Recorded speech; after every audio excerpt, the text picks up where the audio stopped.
Aleluia. Podem se assentar, por gentileza, muito grato. Amados irmãos e irmãs, por gentileza, abram as Sagradas Escrituras. Na primeira carta que o Espírito Santo impeliu o apóstolo Paulo para escrever aos Coríntios, capítulo de número 11. Vamos ler a partir do versículo de número 23. Primeira carta aos Coríntios, capítulo de número 11, a partir do versículo de número 23.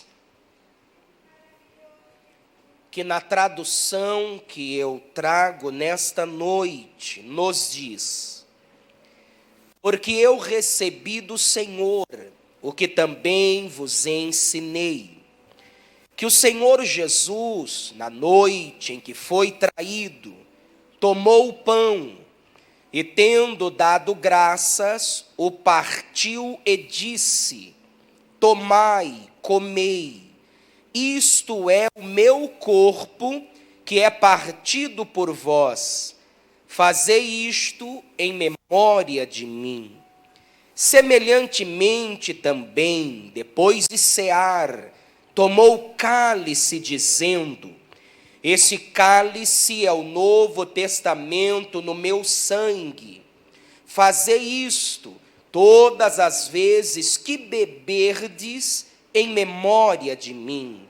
Porque todas as vezes que comerdes este pão e beberdes este cálice, anunciais a morte do Senhor até que venha.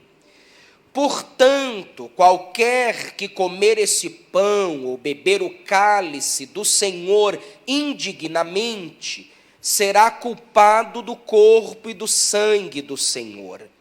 Examine-se, pois, o homem a si mesmo, e assim coma deste pão e beba deste cálice. Porque o que come e bebe indignamente, come e bebe para sua própria condenação, não discernindo o corpo do Senhor. Por causa disso, há entre vós muitos fracos e doentes, e muitos que dormem. Porque se nós nos julgássemos a nós mesmos, não seríamos julgados. Mas quando somos julgados, somos repreendidos pelo Senhor, para não sermos condenados com o mundo. Até aqui. Meus amados irmãos e irmãs, hoje nós estamos celebrando a primeira ceia do Senhor do ano de 2020 e orando, pedindo ao Espírito Santo uma palavra para o teu coração. O Santo Espírito levou-me a reler esta primeira carta, a qual ele impeliu o apóstolo Paulo para escrever aos Coríntios e à igreja em todas as eras até ao arrebatamento. E o Espírito Santo prendeu a minha atenção no versículo de número 29, que nos diz que o que come e bebe indignamente, come e bebe para sua própria condenação, não discernindo o corpo do Senhor. Vejam, meus amados irmãos e irmãs, que o Santo Espírito está falando através do apóstolo Paulo, que é necessário um discernimento, é necessário discernirmos este ato da celebração da ceia do Senhor. Eu fui consultar a língua grega de onde foi traduzido a Bíblia para o português, e a palavra discernindo no grego é uma palavra mais ou menos assim, diacrino. E esta palavra diacrino, ela traz claramente um significado de compreender, discriminar, julgar com retidão. Eu também fui consultar os dicionários para eu entender o que os dicionários da língua portuguesa nos fala sobre discernir, sobre discernimento. E eu encontrei nos melhores dicionários a tradução de discernimento como perceber claramente, distinguir, diferenciar.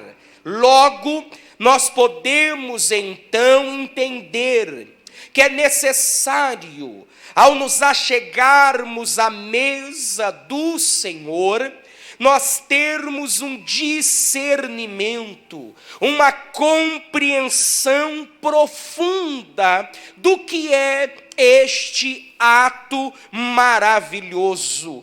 E eu quero trazer a vocês algumas verdades necessárias de compreendermos e discernirmos para celebrarmos a ceia do Senhor.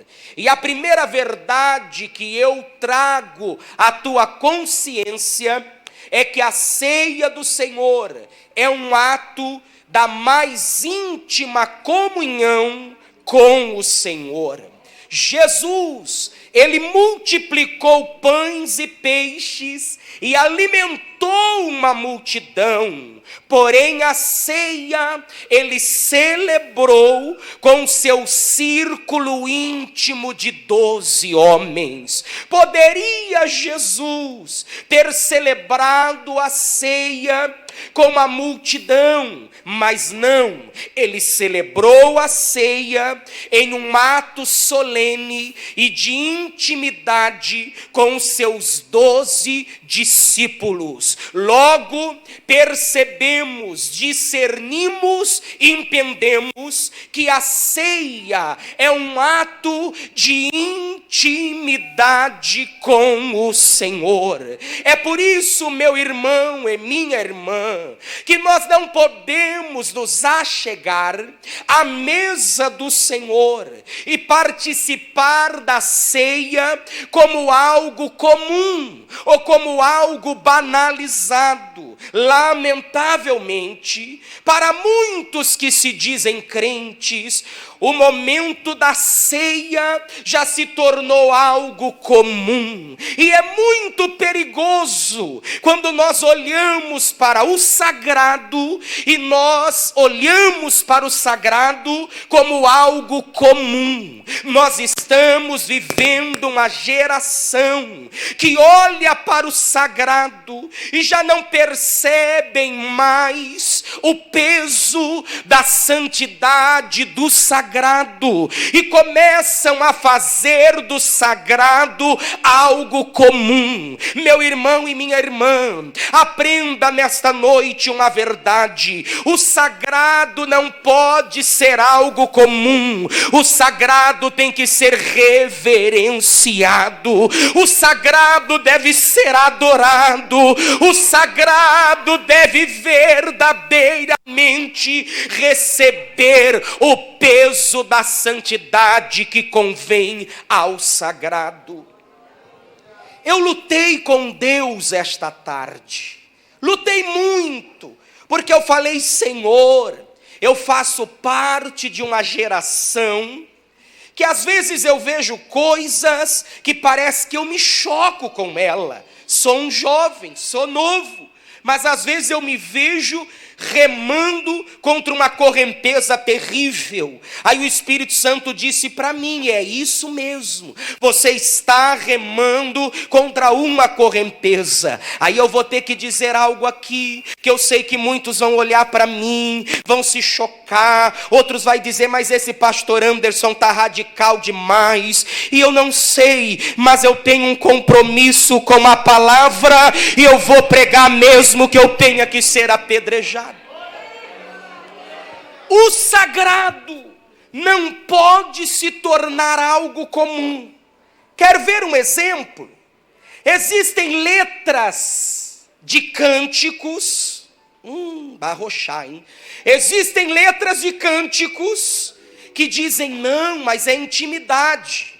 Então a gente pode usar a linguagem que for, não sei. Dá a impressão que está pegando o que é sagrado e está tornando algo muito comum e até banalizando. Ah, meu Deus do céu, tem letras que é bonita quando fala você para Deus, mas eu fico pensando, o Senhor tinha 12, dos 12 ele tinha 3 que estavam mais íntimos dele, e eu não vejo nenhum deles falando você, eu vejo todos eles chamando de Senhor. Isso aqui não é religião, isso aqui é senso de santidade e de temor para o que é sagrado.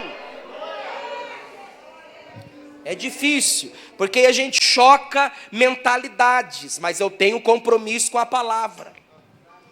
Nós começamos a banalizar, pegar o que é santo, o que nós temos que ter temor, não medo, mas temor, reverência. Aí nós começamos a tornar comum. Isso é um perigo, porque quando nós pegamos o que tem que ser reverenciado e nós tornamos comum, aí começa a entrar muitas coisas que não podem acontecer.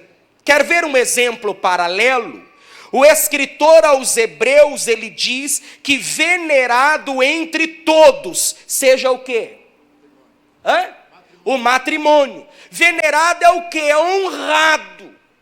Por que que quando está namorando a gente gosta de honrar? Vou honrar dando um presente, vou honrar mostrando que eu sou um cara bom para conquistar o coração. Aí depois que casa, parece que torna algo comum.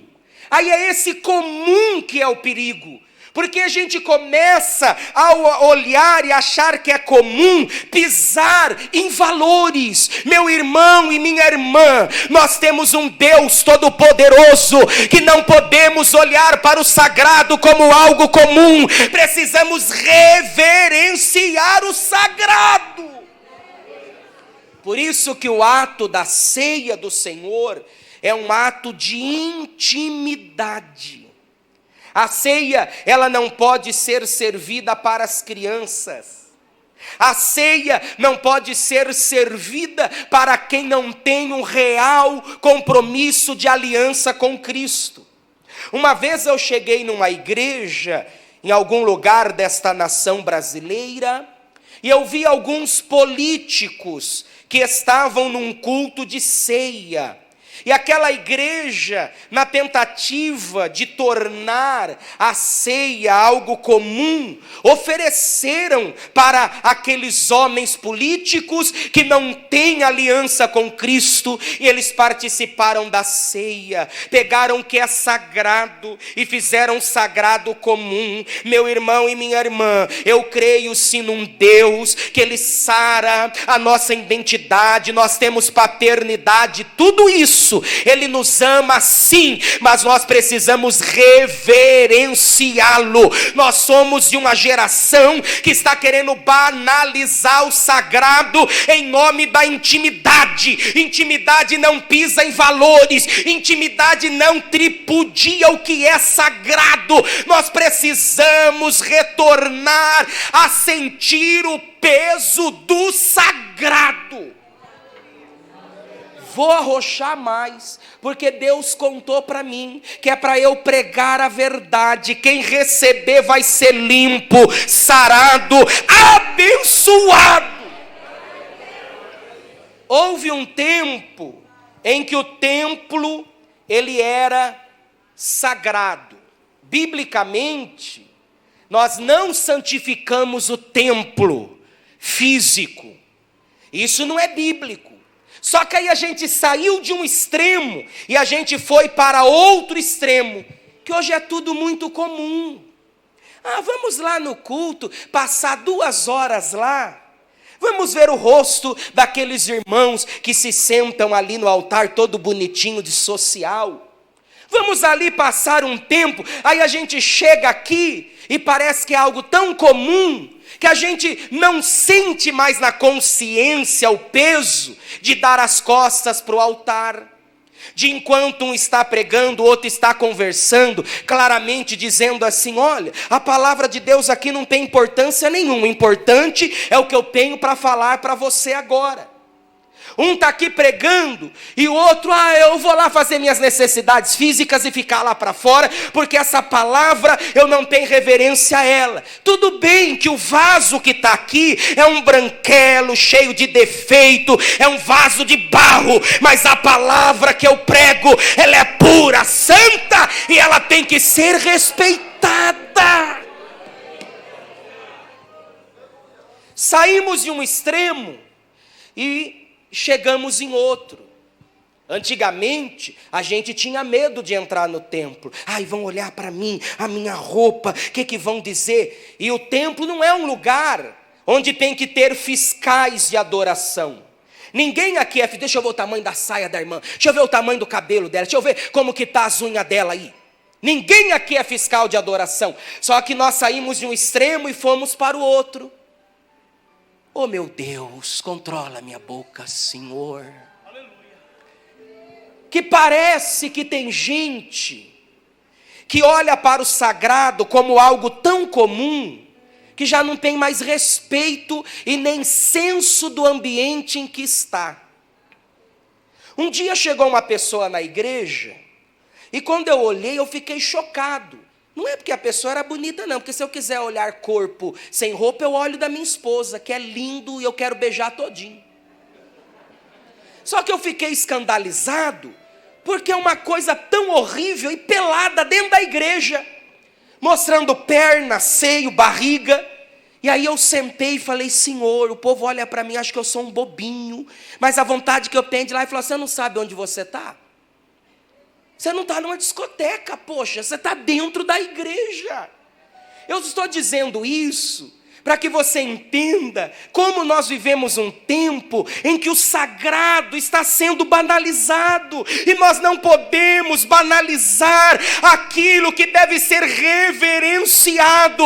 O templo físico não é santificado, mas Eclesiastes 5:1 diz: guarda os teus pés quando entrares na casa do Senhor, porque aquele que é reverenciado aqui é o Cristo maravilhoso. E não vem olhar para mim de cara feia: pastor, está pegando no pé. Que se você for lá na igreja católica, um dia eu estava lá em Santa Catarina, aí um pastor me levou para conhecer a cidade, e eu vi um templo da igreja católica. Eu falei: eu vou entrar lá, eu quero ver. Quando eu entrei lá dentro, a primeira coisa que eu vi foi uma placa falando das diretrizes para entrar lá. E 2 me marcou. Uma dizia: não entre aqui sem camisa, e não entre aqui com roupa incomposta. Aí eu fiquei pensando: o que é isso? Lá dentro da igreja católica. Eu fui falar com o padre, eu sou muito curioso, eu gosto de falar a verdade. Aí eu fui falar com o padre e falei: olha, eu sou um pastor, respeito o senhor, conta para mim aqui como que é. Aí ele foi contando para mim: não, aqui tem que ter respeito, porque aqui é um local de culto. Meu irmão, eu estou pegando no pé sim, mas sabe por quê? Porque quando eu pego no teu pé, a palavra é como água que passa sobre a tua cabeça e te limpa. Não podemos tornar comum o sagrado. Não estou dizendo para você ter medo. Vou lá na igreja cheio de medo. Não vou falar com Deus, porque Deus é um carrasco. Não, eu estou falando de reverência. É que quando eu prego aqui, eu tenho que fazer a leitura do contexto em que nós vivemos. Porque a cultura secular, ela quer deturpar a palavra, mas a palavra é pura, e a cultura secular não pode deturpar a palavra. Vou te provar como isso é cultura secular que quer entrar dentro da palavra para distorcê-la. Eu sou novo, mas eu me lembro que eu não ia dormir sem falar para minha avó uma palavra, sem pedir algo para ela. Quem lembra? Hã? Era tão lindo, pastor Valdemar. Fala, pastor, fala aí. Eu me converti com 24 anos. Ia para baile, para tudo quanto é coisa. Eu podia chegar 3, 4 horas, 5 horas da madrugada. Mas eu não dormia sem dizer, bença pai e bença mãe. Muito obrigado. Então vejam, era um costume bom, maravilhoso, que até 30 anos atrás era praticado. Hoje é como? É você, e aí, colegão? Não, é intimidade, é o cara, meu pai é o cara. É intimidade. Não, meu irmão. Não, eu vou ter que falar, pelo amor, eu sou assembleiano, não tem jeito. Eu conheço a palavra. Não vou dizer que você tem que chegar no pai. Ai, pai, tô cheio de medo, pai. Não, mas você tem que ter uma reverência. Tem que ter um respeito. O que eu estou falando aqui é do senso da glória do Senhor na nossa vida. Vou provar na Bíblia. Outro dia, o servo do Senhor pregou aqui.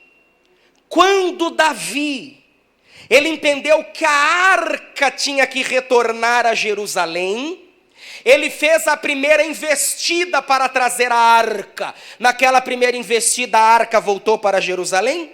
Bruno Dias. Por quê? Fala aqui no microfone. Fala. Por que ela não voltou? Faltou reverência do povo, né?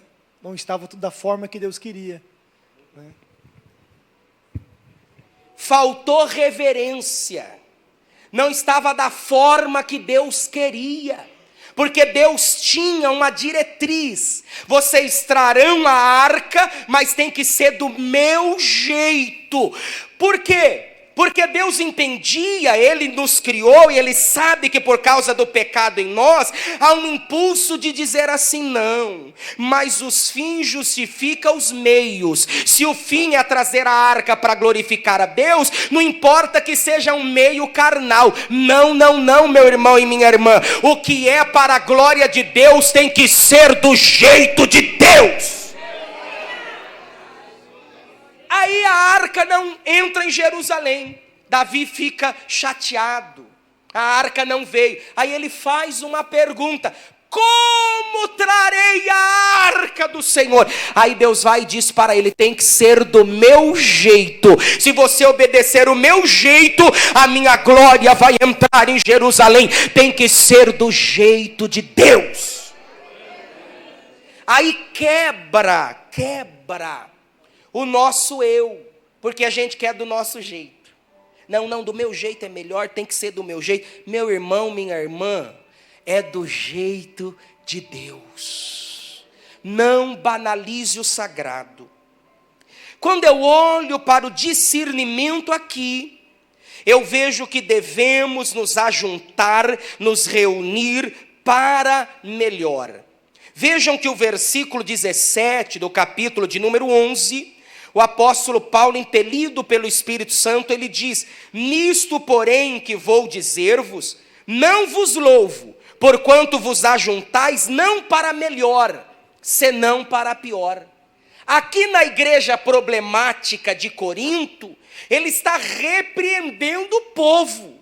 Ele está dizendo: vocês estão se ajuntando para pior, e vocês têm que obedecer às diretrizes do Espírito Santo, porque esse ajuntamento tem que ser para melhor, tem que ser para edificação. A ceia do Senhor está centralizada em Cristo. A ceia é uma pregação dramatizada da cruz. Quando nós nos achegamos para a ceia, é um momento de olharmos para o nosso eu e ver se o nosso eu ainda está querendo dominar, porque quem reina, quem deve reinar é Cristo. Aleluia! É necessário discernirmos a feiura do pecado. Meu irmão, minha irmã, quando nós nos achegamos à ceia do Senhor, nós precisamos discernir a feiura do pecado. Coloca aí para mim Isaías capítulo 53, versículo 4 a seguir. Quando nos achegamos à ceia do Senhor, é necessário nós discernirmos a feiura do pecado. Olha o que Isaías declara: verdadeiramente Ele tomou sobre si as nossas enfermidades, e as nossas dores levou sobre si, e nós o reputávamos por aflito, ferido de Deus e oprimido. Versículo 5, mas Ele foi ferido por causa de quê? Não, fala forte aí, por causa de quê? Não, você está negando ainda, o teu eu está forte aí, querendo que você negue. Ele foi ferido por causa de quê? E moído por causa de quê? Então você vai dizer assim: Ele foi ferido por causa da minha transgressão. Ele foi moído por causa da minha iniquidade. Olha que coisa, a feiura do pecado. Meus irmãos, minhas irmãs amados, o pecado é horroroso. O pecado é um veneno. Eu fui visitar esses dias uma criança, filha de membros da nossa igreja, que estava hospitalizada. E o problema da criança era uma bactéria que entrou no fêmur da criança. E essa bactéria foi zangando o fêmur da criança. Ela teve que fazer drenagem, e se não socorresse imediatamente, ela poderia ir a óbito, porque essa bactéria podia ir para uma válvula cardíaca e a criança morrer. Quando o pai falou para mim do problema, a gente, pastor, é a nossa mentalidade. Logo o Espírito Santo me deu um discernimento assim, falou: olha, o pecado é igualzinho, muito pior, porque o pecado é como uma bactéria que vai destruindo toda a nossa vida e também quem está ao nosso redor. É uma bactéria terrível, destruidora e transmissível. O pecado destrói nações. Por que as nações fazem guerra ao invés de terem paz? Por causa do pecado. Pecado destrói famílias. Se você ficasse uma semana no gabinete pastoral comigo, você ia temer mais o pecado. Porque eu sei o que é ouvir uma mulher que está destruída por dentro, porque o marido que jurou lealdade diante do altar, traiu ela com uma espingarda do diabo. Eu sei o que é ouvir filhos feridos, cujos pais deveriam amá-los, protegê-los, ser exemplo da graça de Deus, e os filhos serem feridos por causa do egoísmo de um pai, de uma mãe que preferiu o adultério. O pecado é terrível, não brinque com o pecado. Tem gente que está brincando com o pecado, não brinque com ele, porque ele é mais forte que você e ele vai te destruir. O pecado, ele é terrível. E aqui eu quero também fazer um apontamento. Nós vivemos um tempo onde a cultura secular, ela quer determinar o que é pecado e o que não é pecado. Vou citar exemplos. É muito comum suborno na cultura secular. Eu conheço gente ímpia que fala: não, você ter um suborninho, ganhar um dinheirinho a mais, isso aí não tem nada não. Porque a cultura condicionou a mentalidade de que suborno não é mais pecado. Porém, a Bíblia continua chamando o pecado de pecado. Vou falar, eu sou pastor, Jesus pode me levar essa madrugada, e eu quero chegar na glória com a minha consciência de que eu preguei a palavra. A cultura hoje está dizendo que um casal de namorado ter sexo antes do casamento, o que a Bíblia chama de fornicação, é uma coisa normal, legal e até necessária. Outro dia eu vi um ímpio falar, não, tem que fazer um test drive. Tem que testar para ver se é bom. Aí eu olhei para a coitada da moça, falei, toma vergonha na tua cara. E falei com tranquilidade, você tem que ter vergonha. Quer dizer então que vai fazer test drive. Aí se não for do jeito que ele gosta, vai sair fazendo test drive com um monte. Não é assim, é pecado. E é triste dizer, mas está cheio de casais, de namorados, crente, que estão indo para o leito conjugal, tendo sexo, e não estão respeitando a palavra de Deus. Tem que pregar.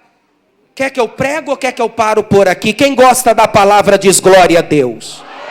Então a maioria disse, eu vou continuar. A cultura, ela quer ditar o que é pecado e o que não é. Cuidado com a cultura secular. Quer ver uma coisa? A cultura, ela coloca na mentalidade dos crentes, que não deveria ser assim, que o homossexualismo é um terror.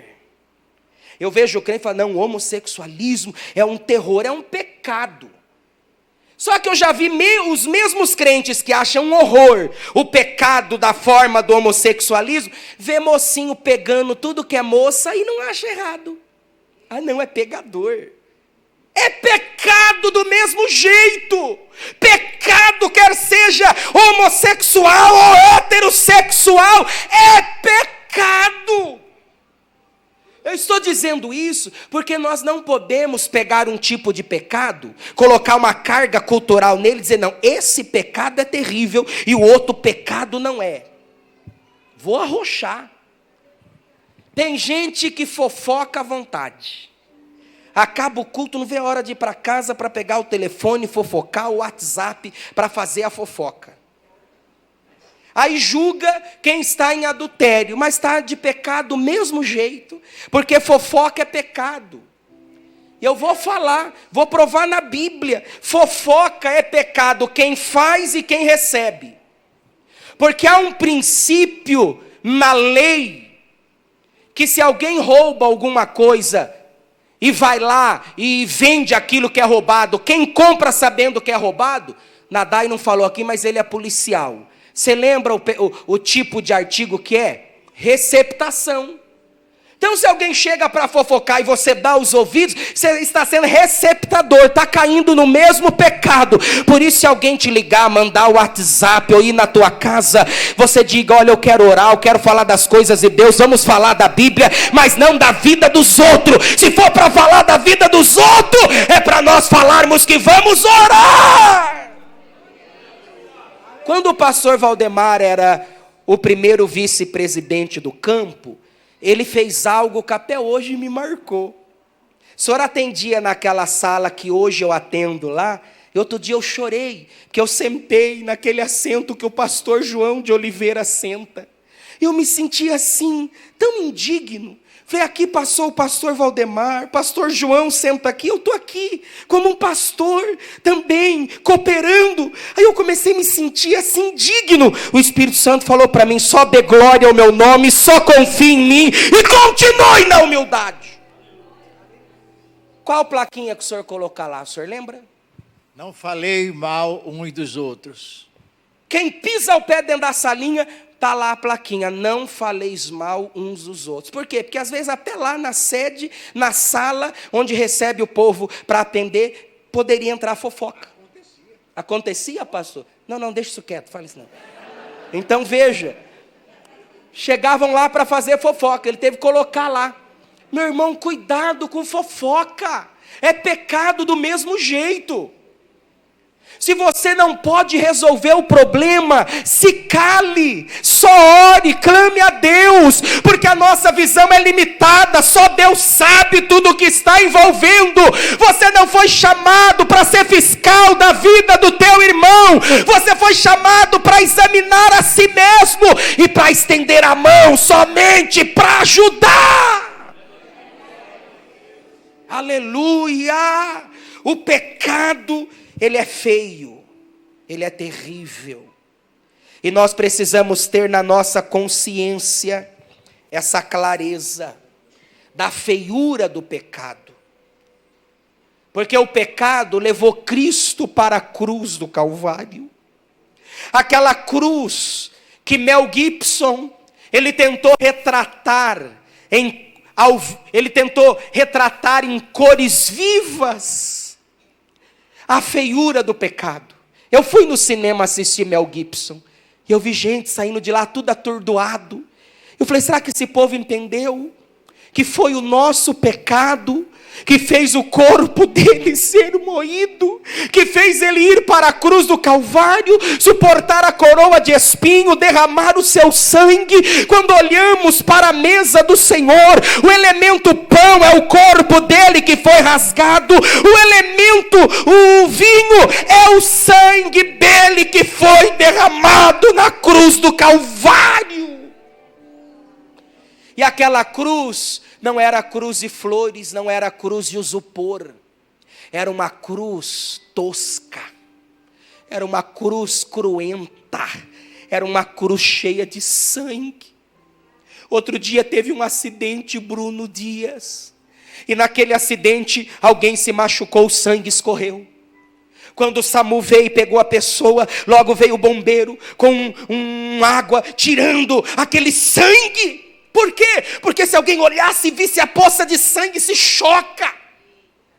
Será que o cirurgião, ele vai lá, faz a cirurgia, está com o seu jaleco branco, de repente encheu de sangue o jaleco branco, aí ele vai todo ensanguentado, lá na sala de espera falar com a família? É assim? Não é. A ética médica diz não pode. Por quê? Porque se ele chegar lá com seu jaleco todo ensanguentado, vai chocar a família.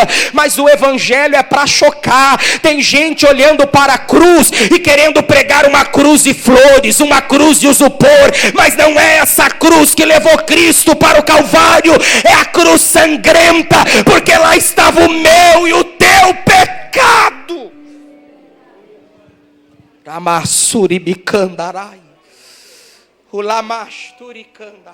O Espírito Santo está tocando no meu coração numa palavra que o pastor falou. Se um homem casado tiver uma relação com homossexual, é pecado. E os maridos crentes que usam a mulher como se fosse homem, como fica? O Espírito Santo está usando até o pastor Valdemar. Eu falei que ia parar, mas catucou, eu vou mexer então. É pecado. É pecado.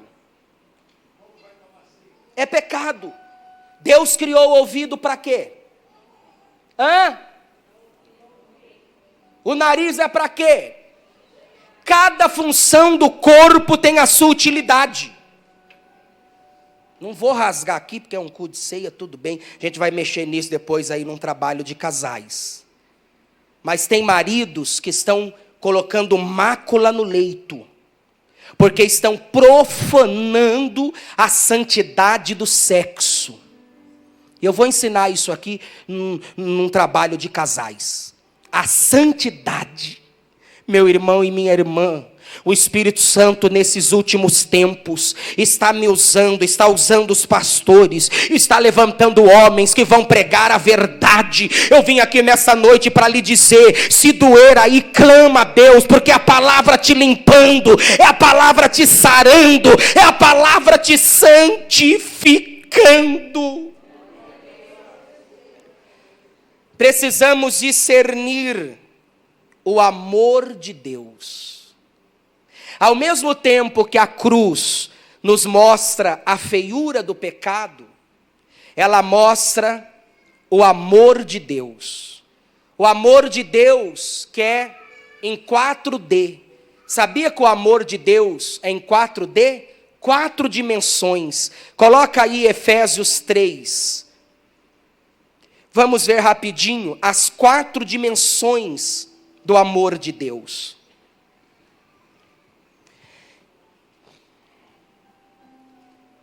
Efésios 3, vamos ver a partir do versículo 14. Olha o que o Espírito Santo diz: por causa disso me ponho de joelhos perante o Pai de nosso Senhor Jesus Cristo. Olha, o apóstolo Paulo se colocava de joelhos, do qual toda a família nos céus e na terra toma o nome, para que segundo as riquezas da sua glória, vos conceda que sejais corroborados com poder pelo seu Espírito no homem interior, para que Cristo habite pela fé no vosso coração, a fim de, estando arraigados e fundados em amor, poderdes perfeitamente compreender com todos os santos. Vamos lá? Qual seja? Não, vamos melhorar. Qual seja?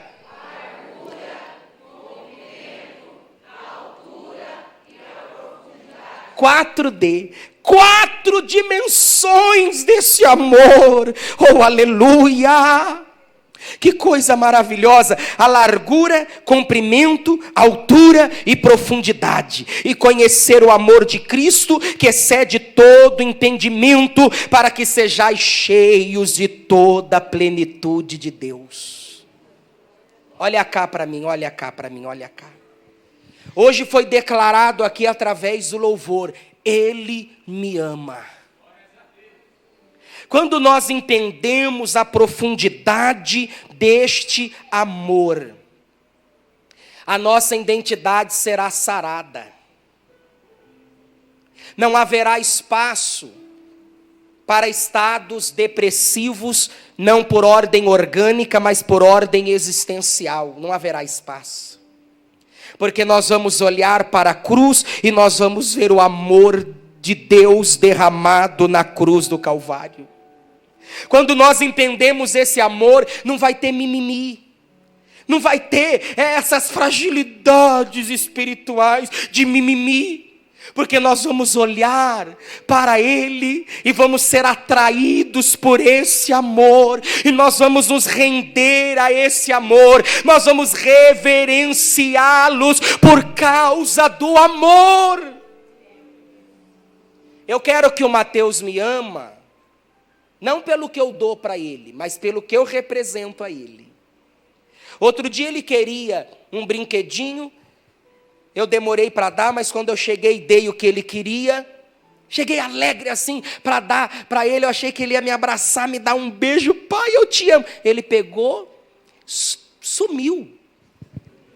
Aí eu fiquei assim, falei, meu Deus, cadê ele? Aí veio aquela dor. Aí o Pai Eterno falou para mim, está cheio de filhos meus assim, que pede as coisas para mim, eu dou. Aí eles ficam tão vislumbrados com o que eu fiz, que esquecem de quem eu sou.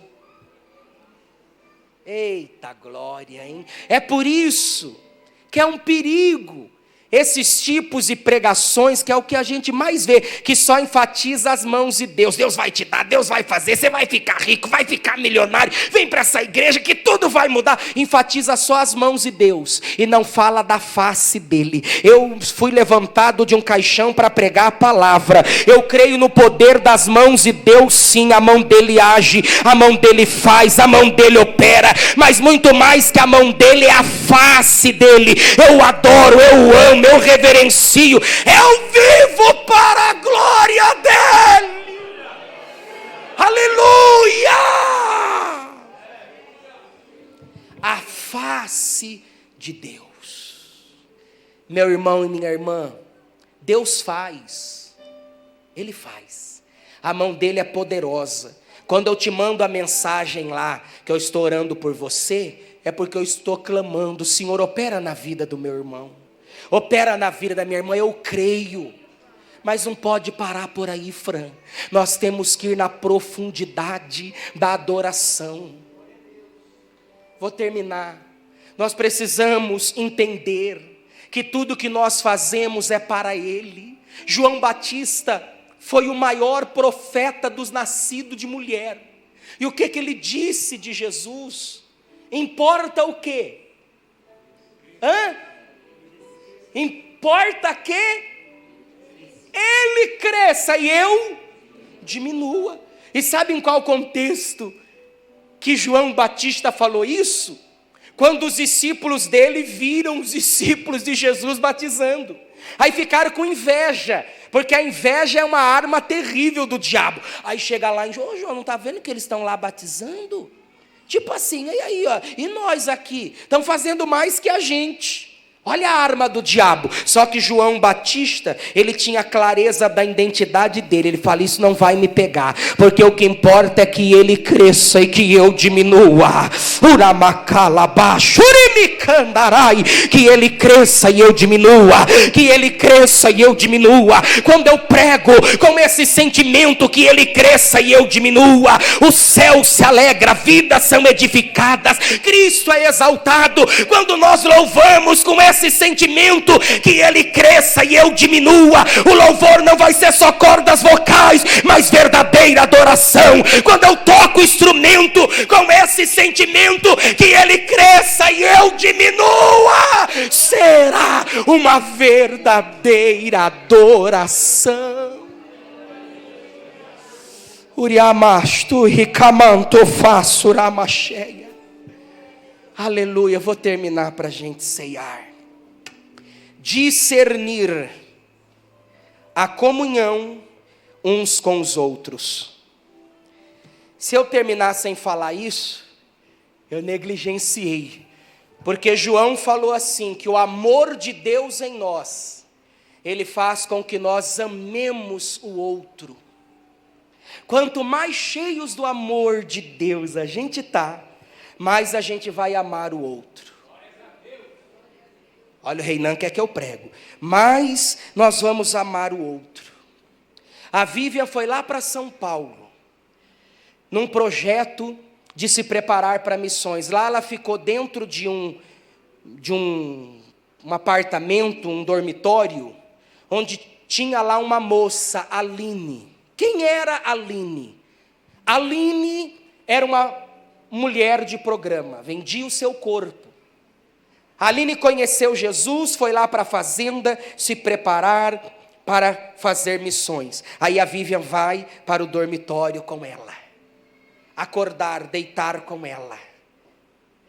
A Vivian foi cheia do amor de Deus, ela começou a transferir amor para a Aline. De modo que quando a Vivian saiu de lá, a vida da Aline não era mais a mesma. Meu irmão, se de tudo que eu preguei, ficar isso aqui no teu coração, valeu a pena eu falar aqui hoje. Guarde isso. Nós marcamos pessoas. Todos nós. Todos nós. Ninguém dos que estão aqui é uma ilha. Você sempre vai marcar alguém. Agora o nosso desafio é que marca que nós vamos deixar no outro. É uma marca vinda da parte de Cristo ou uma marca vindo da parte do pecado? Pessoas ferem pessoas, mas pessoas também são instrumento de Deus para restaurar pessoas. Quando Paulo estava precisando de ânimo, poderia Cristo ter mandado um anjo ir lá falar com Paulo, mas não foi anjo. Paulo fala que ele foi consolado com a ida de Tito, ele foi consolado através de Timóteo, ele foi consolado através de Onesíforo, e não eram anjos, eram pessoas de carne e osso, que nem eu e você. Então permita o Senhor te usar para ser bênção na vida do teu próximo.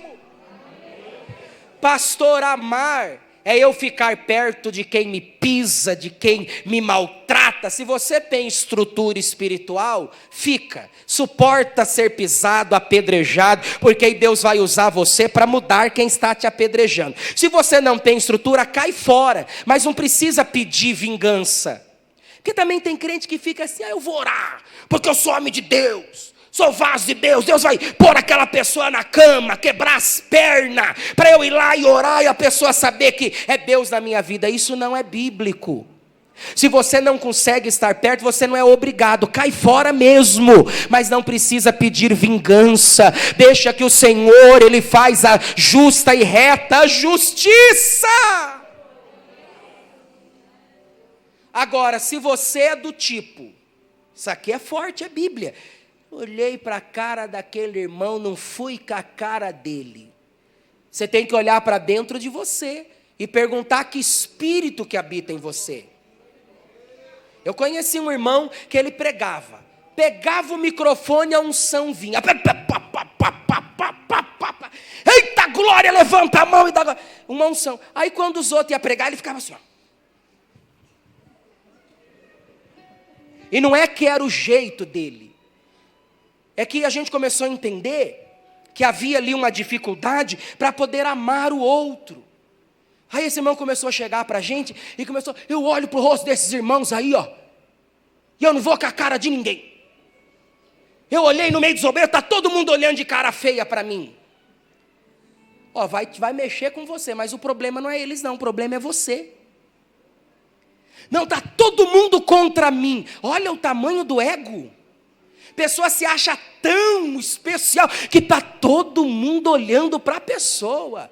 Deus vai furar o teu ego, porque Ele quer te tratar, Ele quer te limpar, Ele quer te pôr na medida, que você seja um vaso de barro, para Ele encher de seu poder. Amém, queridos? Você que pode, se coloque em pé. Nós vamos orar.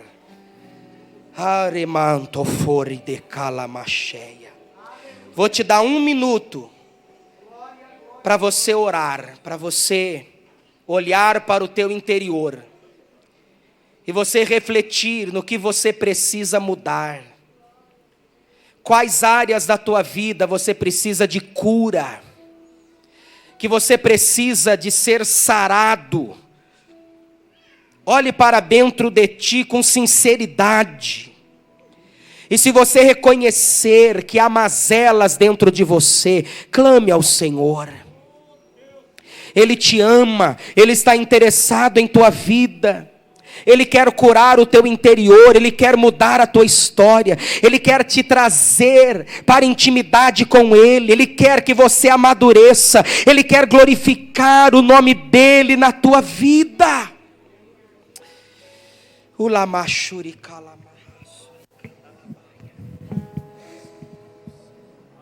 Aramastu ikahamasiya lamasheya. Orimikalabachu mikerminandehai. Oh, Senhor.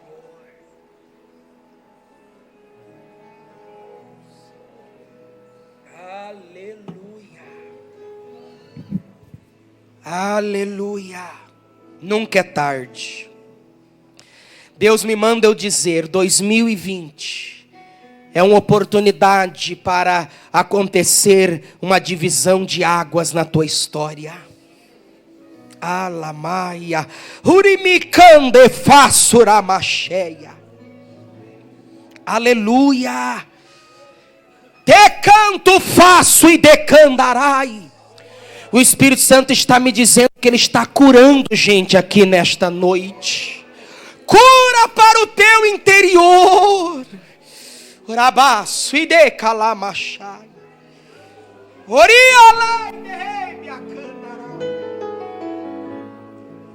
Glória a Deus. Aleluia. Aleluia. Aleluia. Oh glória, oh glória, oh glória, oh glória, oh glória. Teu ministério vai crescer quando você desaparecer. Ai! Repacá, amantufa, simanai. Oh glória. Amém, Senhor.